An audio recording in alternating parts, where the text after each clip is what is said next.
mess with it. But if what I did, just so that you guys all know, is if you right-click on the background and go to graphics options, there was a resolution thing there, and there was like a digital television box, which I guess was that thing, and I changed the resolution there to 1024, and then it worked. So if we have to do that again, that's what I did. All right, so we can get started now. I'm Joel, and let me pull up my slides. I do have a couple of slides here that I'm just going to kind of go through real quick, and we'll go from there. But mostly I'm going to do some playing around with the software a little bit and show you guys some coding. So, all right. So first, I wanted to kind of highlight a little bit what we care about in a package, like what's important to us in a artificial neural network or a machine learning software package.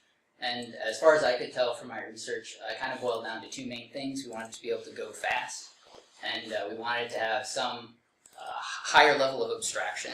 Because I'm sure you guys saw when we were writing all the NumPy code and stuff, we have to think about that at a really low level. Like what data is in individual like weight matrices and how these are being multiplied together, and then how all those matrices, the layers and all the biases are going to get added in, and then that's going to make some kind of output that we can use. And that's at a pretty low level. So it seems like we want to be able to think about those at a higher level of let's just make a layer that has this many neurons in it and this kind of activation function, and then just stick some of those layers together. And that's how we think about it, but that's not how we're able to write the code in just NumPy. So we want a package that lets us write the code at a level that we think at. So first, let's talk a little bit about the speed. If you guys remember the first homework it was, I think we did, we had the two naive functions that we did, the one loop and the two loop function, and then we had the vectorized. And the vectorized was way faster than either of the loops. So on my computer, you can see that my two loop one took 73 seconds, my one loop took 72 seconds to execute, and the no loop took like 0.6 seconds. So it was way faster. And usually, like in dealing with computers, it doesn't seem like we care about speed that often unless it makes stuff run really slow. Like for the most part, if you're writing a program, we don't really think about like how we're going to optimize it very much. And the only reason that it seems like we care about that a lot in machine learning is because it's so computationally intense and it takes so long to do stuff if you don't optimize it. So vectorizing stuff makes it way faster. And it's just like a graph showing the difference in those on my computer. But also running it on the GPU, as we've said a few times, makes it also way faster. So I'll just quickly go through that. This is a picture of the CPU from my rig at home. And the CPU is the central processing unit, and it's just a small chip that sits on the motherboard, and it interacts with the rest of the system, like your peripherals, your hard drive, your system memory stuff, and it's kind of like the main brain for the computer. Then this is the GPU here. Let's see if I can. So this is the GPU, and this is the giant heatsink that's on it. Mine's pretty old. But the GPU is pretty much the graphics processing unit. Just primarily does the graphics for your computer. It has its own onboard RAM, and then it interacts with the CPU through usually like a PCI Express bus. So this is one of the slides from the Stanford presentation. I think we saw it already. We know the CPUs go way faster than the GPU cores do, but the GPUs have way more cores. But I did want to kind of highlight why that's good for machine learning. So most of the time in machine learning, it seems like we're multiplying matrices together, and that's what takes so long, is just multiplying these giant matrices together. It's just a ton of computations. So if we're trying to calculate some output matrix like this, each one of these individual elements in the output matrix doesn't depend on any of the other elements. We can calculate, like there's no reason that we couldn't calculate all of these elements individually on their own. There's no reason that we have to do it sequentially. So I kind of think about this, the CPU versus GPU is kind of like a room of graduate students versus like a stadium of middle schoolers. So like there's some things that like 10 of us could do better than like 1,000 middle schoolers could do. But if it's something simple like just multiplying things together, like the middle schoolers would be way faster than us. So just for example, like if we want to calculate the first element, it's the first row of this matrix, each element multiplied by the corresponding element in the column of the second matrix, and then add it up. So even if even if the CPU is going like 4 or 5, even 10 times faster in one single core, at multiplying these things together. If you have 1,000 cores where each one is multiplying the row by the appropriate row by the appropriate column, like the thousands of cores are going to be way faster. And so that's kind of in a nutshell why the GPUs are better. But actually communicating the GPU, what we want to do, it also seems pretty difficult. So NVIDIA has a language CUDA, you guys probably read about, that lets you run stuff on the GPU, but it's fairly difficult to deal with, and we don't really want to be, just like we want the high level of abstraction in the package, so that we can think at the machine learning level we want to. We don't really want to be writing CUDA code either. And really you just want the computations to be really optimized. So even if we did try and sit down and write our own CUDA code, it probably wouldn't be that good. We'd have to spend a lot of time optimizing it. So that's kind of a problem that we want one person to solve, and then everybody can just use their optimized program. So we want our package, so this is kind of the breakdown of the CPUs that are like 60, 70 times slower than the GPUs. And this is unoptimized CUDA versus optimized CUDA, again from the Stanford presentation. So you can see the optimized even is 3 or so times faster than the unoptimized. So basically we want our package to be able to run the optimized CUDA of our stuff and provide a high level of abstraction so that we can think at the level we want to think at. So in terms of abstraction, this is kind of what Tensorflow specifically does. So we kind of think at like the computational graph level, like what layers of neurons do we want? How do we want these layers? What do we want these layers' activation functions to be? How are they going to interact with each other? And then we want to be able to just basically take our idea of that graph and translate it cleanly into a program without having to worry about all the stuff under the hood. And then we want nice tools for visualizing what our network is actually doing. And TensorFlow provides that through TensorBoard. Alright, so that's all I'm going to say about that. And now I will pull up a simple program here first. So I made this black in hopes that it would be easier for you guys to see, but I'm not sure that it actually helped. Do you think you can increase the font size somehow? Yes, let me put it on my computer so it's easier for me to look at.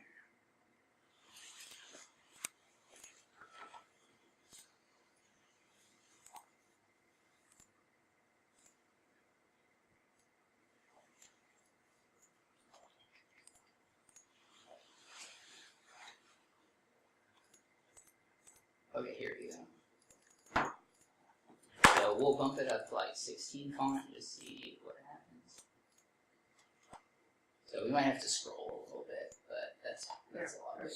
Yeah, it's a lot better. Okay, so this is a really, really simple program, but this is what we'll start with. So of course, every program we have to start by importing TensorFlow. So we just import it and call it TF here.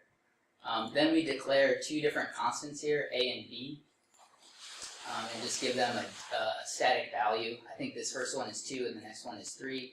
And then we add them together using tf.add command and store that in X. So none of this is really that exciting. So, but we can kind of illustrate the TensorFlow architecture, like program architecture as we go here. So like my first presenter said, you kind of build your computational graph in the first part of TensorFlow, and then you run the graph in the second part. So this right here, like this is an extremely simple graph, but that's what we're doing right here, is we're building this computational graph. We build our two constants and then we add them together, and that's our graph. And then I have this command here to a writer, which this is just the command to build the TensorBoard graph. So you can see I call out the location here that the TensorBoard graph is going to go into, and then the graph that we put there is the tf.getDefaultGraph. So then that's pretty much the whole computational graph section there. So then we just do a with tf.session here and then run the session and close the writer. So let's run this program now real quick.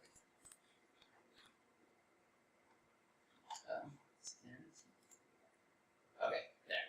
So that runs, and then we need to pull up the so I am running Anaconda here, like the big like this big guy, the Anaconda Navigator. I assume that's probably what most of you guys are doing too. But to run command line stuff, since I'm using Anaconda, we have to pull up the Anaconda prompt. So I'm going to open that now and bring it up over there so you can see it. There it is.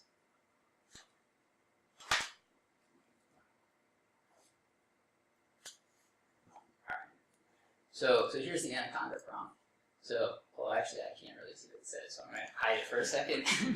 But so I'm just going to bring up this prompt now, and I have to navigate to where on my computer that tensor board file went, and then we're going to bring it up on the. We can then open that TensorBoard file on the internet browser, and it'll show us basically a computational graph of the program we just made. So if you bear with me here for a moment, I will navigate to the right location.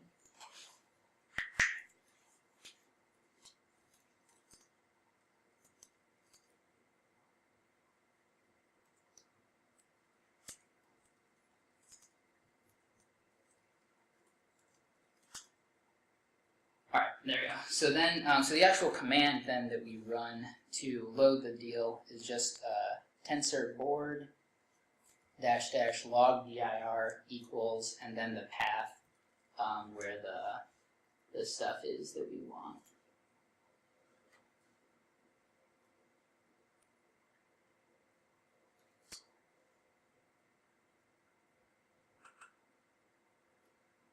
But it does help if you spell your commands correctly. All right, there we go. So it looks like it's running now. I'll give it a second to come up. But okay, but it looks like it came up now. So then we can open the browser and go to. You have to go. There we go. Okay. So that's loading now. We have to go to this HTTPS, then your computer name 6006 to go to the right page where it's at. So if we go now over to graphs, so here's our computational graph then for the thing we just ran. So we just had two constants, A and B, and we added them together. So extremely simple, but this scales really well if we have bigger stuff, which is what we're going to do next. Let me know if I'm running out of time, since I forgot to start. No, that's okay. I mean, like, you can run as much time as you want. Then we will push my newsprint to next Tuesday. And honestly, I would be happy that I have one left. All right, so let me open up my next program here, which will be the last one we'll talk about. But this next one is this is actually the CFAR 10 example off of the TensorBoard the TensorFlow website. So this is their CFAR 10 program, which is actually can in the evaluation test. So I ran this last night, right? It took like 20 hours to run, and only did about 110,000 iterations out of 1,000,000. So, and that's because my computer is super slow. GPU, right? Sorry? So you're using the laptop, like low GPU, something like that? No, so I have a desktop rig at home, but the GPU that's in it is an AMD instead of NVIDIA, so I can't use it. Take advantage.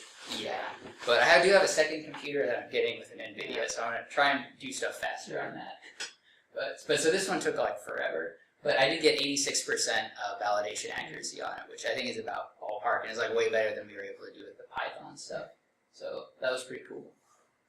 But all right. So what I'm going to do next now. So this is the code for it, but the program itself is kind of complex. So let's start by looking at the TensorBoard representation of this. So I'm going to navigate out of here into the place where this stuff is located. And then I'll pull this program's data flow graph up on TensorBoard, and then we can talk about it.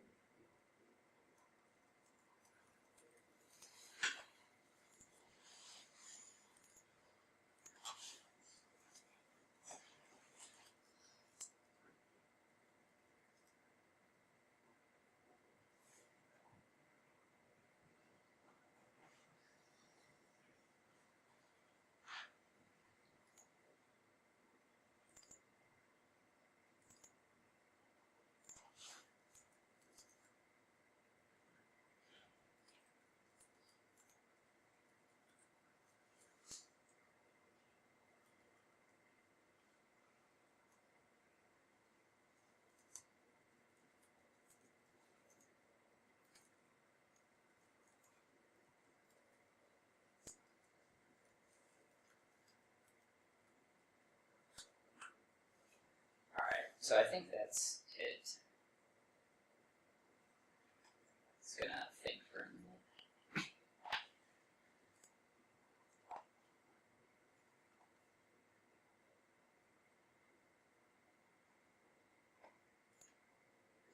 Yeah, so sometimes the tensor board is pretty slow to boot up here, but there it goes. So if I reload this page now, we should get something different. Oh, okay. Oh, I'm sorry, I loaded the eval instead. Well, we can look at the eval, I guess. But this one's pretty boring. This one's missing like all the stuff.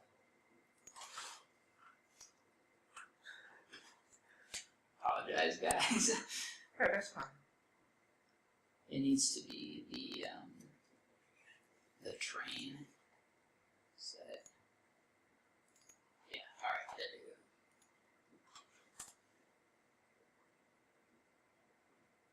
Oh, it still didn't find anything.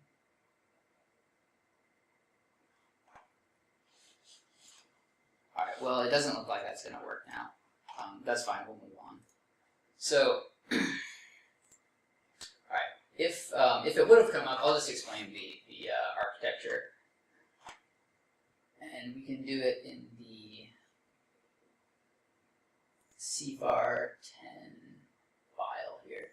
So this, there's CFAR10 program here, and the main reason that it's better, works better than ours, is because this is a convolutional neural network instead of just a plain, fully connected layer neural network. So if you remember when Dr. Chang was talking about the convolutional layers, those are where you have the small two-dimensional, or usually three-dimensional filter that slides across your image in the x and y directions, and does the dot product of that small matrix with just a portion of your image, and then that outputs a different image. And so the architecture of this particular network is this has two convolutional layers. Each one has its own pooling, which downsamples the convolved images, and then a ReLU activation layer to bring in some nonlinearity there. So it has two of those layers, and then it has a couple of fully connected layers. I think just two fully connected layers, and then the softmax for the output. So, all right. So that's the basic gist of it. If we let's start here. So this is the main function. This would be the entry point for this program. So when you run the program, this is where it starts. And the first thing that it does here is this maybe download and extract function just checks if you have the CFAR10 data or not. And if not, then it downloads it. But anyways, it does a few other things here to check if you have, if your training got interrupted and it has like a checkpoint file that it can pick up where it left off, kind of a deal. Or not, and then it runs the actual train function, which is up here. So here's train.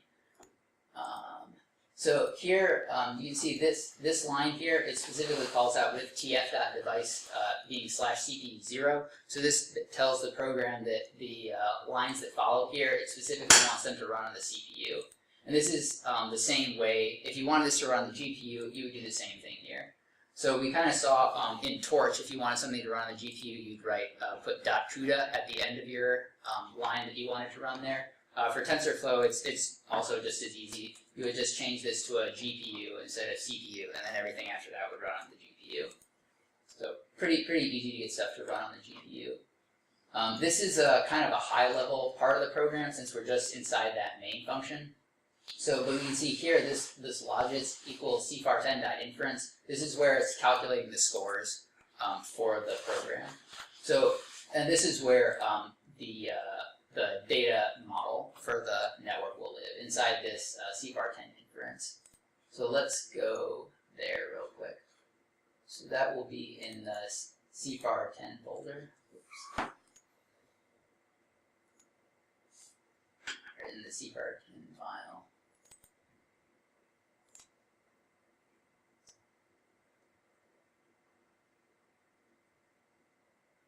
In the inference function. So here's the inference function. Alright, so this is our first layer. This is where we build, they call it conv1 for convolution 1 for our first convolution layer.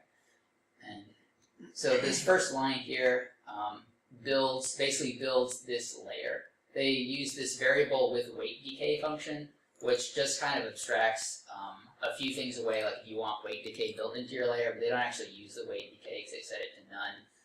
But this lets you, so here they build basically an entire layer of filter to do the convolution filter in a single line of code. So like when I first saw this, I was pretty excited because this would be a ridiculous amount of work for us to just do in NumPy itself. But you give it a shape here, so they want this filter. I don't know if you guys can see it, but I remember what these say. It's a 5 by 5, so their filter is 5 wide, 5 tall, and then by 3 deep. So that's just for the RGB, the 3 different color layers for the image. And then this actually has this tensor has a 4th dimension, which is 64, and that's just because they have a whole stack of these 5 by 5 by 3 filters that will and each of those filters will have its own weights. They get tuned by the program. So that's the first convolution layer here, and then to actually make it convolve stuff, that's also just one line of code. We call tf.nn for neural network.conv2b, and then you just tell it what you want it to convolve with, which would be our image from our mini batch, and then the thing we want it to convolve it with, which is the kernel, the convolution layer that we just made. So also pretty powerful there. So then they make a biases layer, which also is just another one-line command that we run on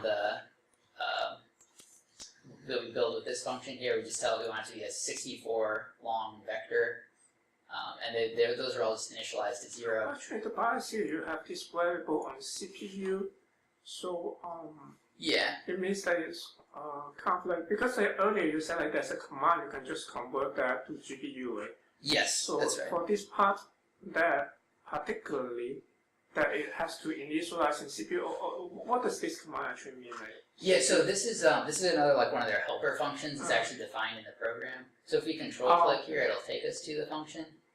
And this is so their name makes it sound like they want this specifically to run on the CPU.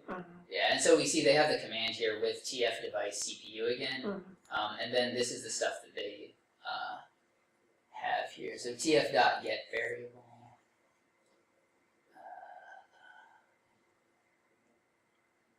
Yeah, and it looks like most of these parameters are passed into it. So it looks like, so I know that this particular example can be run on not just one GPU, but also on multiple GPUs.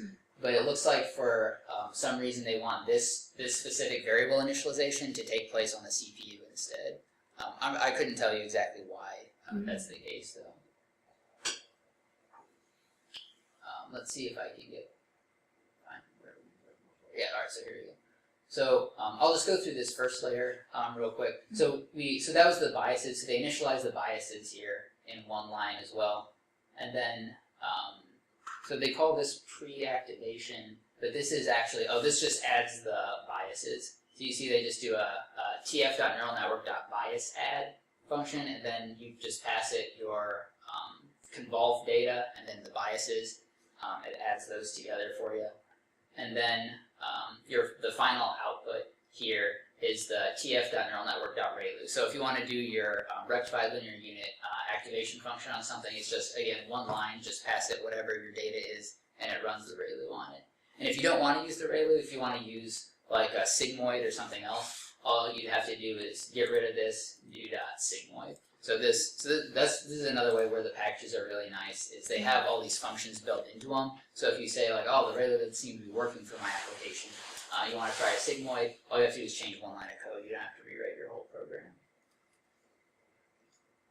Okay, and so then finally, they have this activation. They call this activation summary function on their layer. And if we had the tensor board working, this would be really cool. But basically, the activation summary is another helper function that they have, where every time you pass it a tensor, it will basically save all the information about that tensor into the tensor board file, and then when you open it in tensor board, it'll show you a nice graph of this information versus the iterations that your network has run. So like when I had TensorBoard up earlier, you could see the loss as a function of iteration. So you see it start real high and get down lower as it runs. You can also see how the gradients change over time, how the biases change over time. Whatever you want to track over time, all you have to do is pass those tensors to the tf.summary function, and it'll track them and save them in that file for you. So I'm not going to go on for too much longer here, but so that's a convolutional layer. I mean, all of the other layers follow kind of the same style of architecture. The package, is fairly consistent in how things are laid out. So if you want to do pooling, it's just tf.neuralnetwork.maxpool. Then they do norm here, and so then they move on to the second convolutional layer, which will be the same kind of deal, but the filters here will be different sizes than the other filters. So then after the two convolutional layers, they've got the fully connected layers, which they just call local 3 and local 4. And the fully connected layers, are pretty much just as easy to set up as the convolutional ones. You just call a different function to build those neural network layers. So I think I'm probably going to stop there. If you guys have any questions, I'll be happy to answer them now, or do my best to answer them. Any questions? This is just an example on the... Yeah, this is just right off the TensorFlow website. There's CFAR10 example under the convolutional neural networks. So you can download all the source code off of there. Which one is the fully connected layer command again? So local 3 here, this builds the fully connected layer. Let's see where they actually... So here, this variable with weight deal, this builds the weights for the fully connected layer. So here, they give it a shape here, which is of size dim by 384, it looks like. And so it looks like they actually do set the weight decay for this fully connected layer to some value. And they give it, some standard deviation for how they want it to be randomly initialized. But this is the line that's building that first fully connected layer. It looks like they're doing some kind of calculations in these first two lines to figure out what dimensions that fully connected layer needs to be by, probably based on the inputs from the previous layer. Question. Yeah.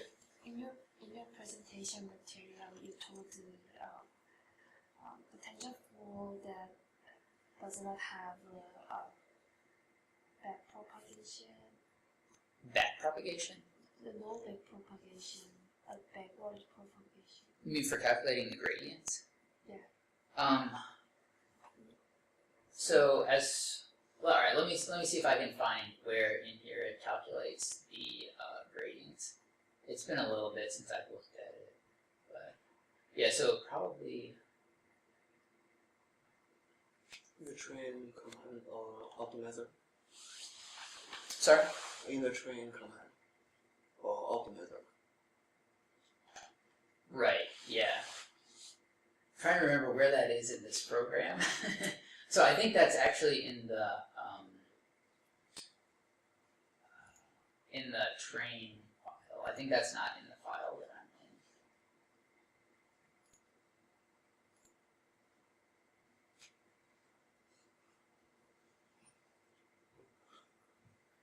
Yeah. So here's the optimizer. Yeah. I'm trying to remember though. So I know that it can do backpropagation, but I don't remember if they explicitly call out do any gradient calculations in here. I think like you're saying, it's part of the train function. Like there's a TensorFlow .minimize function where you build your loss function. So that's kind of what is going on here. In the CFAR10.loss, this function contains how they want to calculate their loss. And then you tell it to tf.minimize the loss function, and then it calculates the gradients and then does all that minimization for you. I wish I could pull up the TensorBoard stuff, because in the TensorBoard you can actually see the plots of how the gradients have changed over time as well. But so I know that it does do them. That's kind of a hand-waving answer, but I'm not sure. I couldn't tell you exactly where it does that. If we have to do something special to set up the gradients, maybe you're more familiar with that. Because I know in your presentation you do stuff with the gradients. And TensorFlow. Sorry. And Tensorflow. Okay. Some graphs and Yeah, maybe you can show us more graphs too. That I'm so sad that my graphs didn't work. I'm thinking probably next time we have like less than 15 minutes. Yeah. but I highly recommend do it because they are very connected. So do Yeah. you think like you will finish really quickly? Something Maybe like that. 25 minutes. Or less than that. I don't know, up to you guys. How about closer? Oh, there's someone is on. May I? They're sleeping really well. So, yes. I guess we can. can't hear you. Okay, what? Did we mute? You guys, Yeah, we can. Hopefully your